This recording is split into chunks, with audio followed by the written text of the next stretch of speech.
tarixinin yaddaşında xalqımızın başına gətirilən bir çox bəlalar, bir çox fəlakətlər, bir çox faciələr var. Xalqımız bu faciələrin qarşısında əyilməmiş, sınmamış, daim özümlü, öz mübarizəni sübut eləmişdir. Əslində Xocalı soyqırımı haqqında danışmaq üçün biraz öncəyə də getməkdə fayda var. 1991-ci ilin dekabrında Meşəli kəndində baş verən faciə, eyni zamanda 1992-ci ilin fevralında Xocalı soyqırımından öncə Qaradağlı faciəsinin törədilməsi, Xocalı soyqırımına belə deyək, Xocalı soyqırımının törədilməsinə yaxın bir ermənilərin törətdiyi terror aktları idi. Bu faciələr nəticəsində artıq Xocalı cəmaatını sanki bir mühasirədə saxlamışdılar. Təsəvvür edin ki, Xocalı cəmaatı hətta bir il öncədən belə xüsusi infrastruktur, belə deyim, kommunikasiya xətlərindən məhrum vəziyyətdə qalmışdı. İşıqları yox idi, qaz kəsilmişdi, əraziyə verilən və əhali sanki blokada bir şəraitində yaşayırdı. Və belə olan bir təqdirdə yenə də insanlar ümidlərini üzmürdülər, çünki davamlı olaraq onlara belə bir şeyin baş verməyəcəyini deyirdilər. Və nəhayət həmin o məşum gecə, 1992-ci il fevralın 25-dən 26-sına keçən gecə Xan kəndidə yerləşən 366-cı mota atıcı alayın əskərləri, yəni ruslarla və ermənilərlə əlbir olaraq Azərbaycanın Xocalı rayonuna hücum elədilər.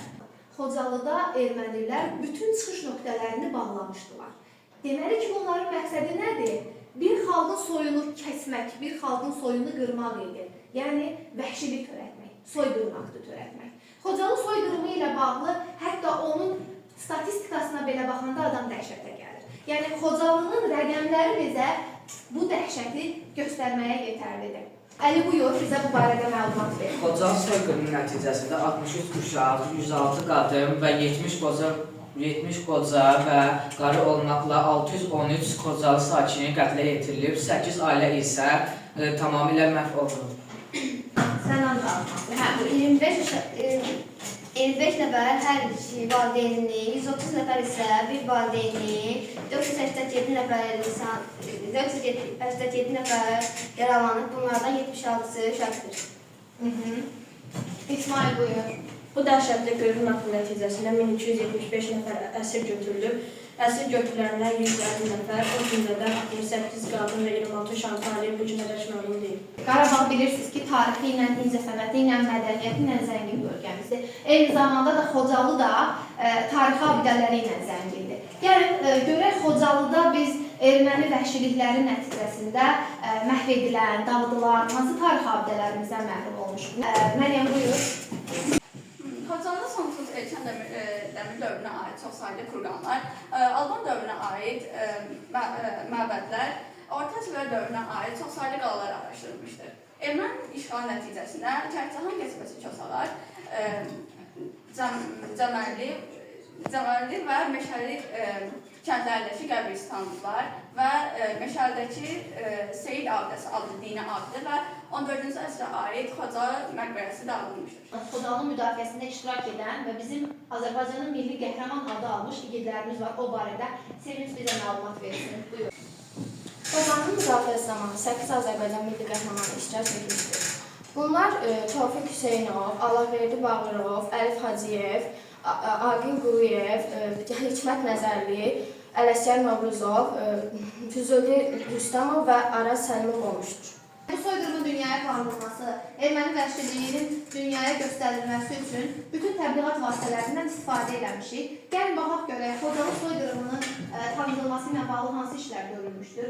Bilirsiniz ki, bizim hamımızın gözümüzün qabağında məhz Çingiz Mustafayevin hönkürtüsü, bəlkə də o kadrlar dəfələrlə izləmişik. Xocalıda, belə deyim, öldürülmüş, o qarın içində donmuş körpəni qucağına alaraq hönkürtüsü heç birimizin yaddaşımızdan o silinmir. Ona görə də yəni bu dünyaya çatdırılmalı, dünya ölkələri erməni vəhşiliyinin şahidi olmalıdır. Azərbaycanda Xocalı soyqırımının işıqlandırılması Azərbaycan milli qəhrəmanı Çingiz Mustafayevin adı ilə bağlıdır. O, Xocalıda törədilən vəhşilikləri lentə almış, eyni zamanda bu dəhşətləri dünyaya çatdırmaq üçün dünya mediasını Xocalıya dəvət etmişdir. 2008-ci ildə Heydər Əliyev Fondunun vitse-prezidenti Leyla Əliyevanın təşəbbüsü ilə Xocalıya ədalət kampaniyası başlamışdır. Hazırda Xocalanı tam səviyyədə qətliam kimi Pakistan və Sudan tanıyır. Faciəni parlament səviyyəsində qətliam kimi Meksika, Kolumbiya, Çexiya, Bosniya, Peru, Panama, Rumıniya və Şotlandiya tanıyır. 2020-ci ildə Vətən müharibəsi zamanı Xocalının ilk azadlıq sədaları gəldi. 43-cü Vətən müharibəsi zamanı Şuşa adlı uğurlu gedən yolda 2020-ci il noyabrında Xocalı bəzi şəhərlər azad olundu. Sonra 19-20 sentyabrda Azərbaycan ordusunun keçirdiyi lokal xarakterli antiterror əməliyyatların nəticəsində Xocalı tam azad edildi. 23-cü yıllık anlaşmasının qarşılığı nəticəsində 25 sentyabr Xocalı Azərbaycan nəzarətə keçib. Azərbaycan Respublikası Prezidenti İlham Əliyev oktyabrın 15-i Azərbaycan Respublikasının bayrağını Xocalı uzadı.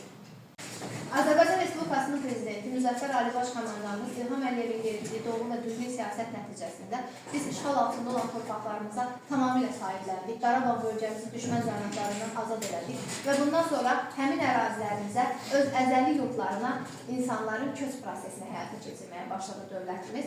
Azərbaycan Respublikasında 2022-ci ilin noyabr ayının böyük qayıdışa dair birinci dövlət proqramı qəbul edilmişdir və bu proqrama əsasən ilk dəfə olaraq Zəngilanın Amalı kəndinə ilk köç baş tutmuşdur. Yəni insanlar ilk dəfə olaraq öz əzəli yurtlarına qayıtmağa başlamışdılar. Eyni zamanda Xocalı şəhəri də işğaldan tam azad edildikdən sonra orada bərpa işləri aparılmış və orada ailələrin köçü həyata keçirilmişdir. Xocalıya ilk köç 2024-cü ilin 28 mayında həyata keçirilmişdir. İlk köç Xənyurt və Təzəbinə kəndlərində olmuşdur.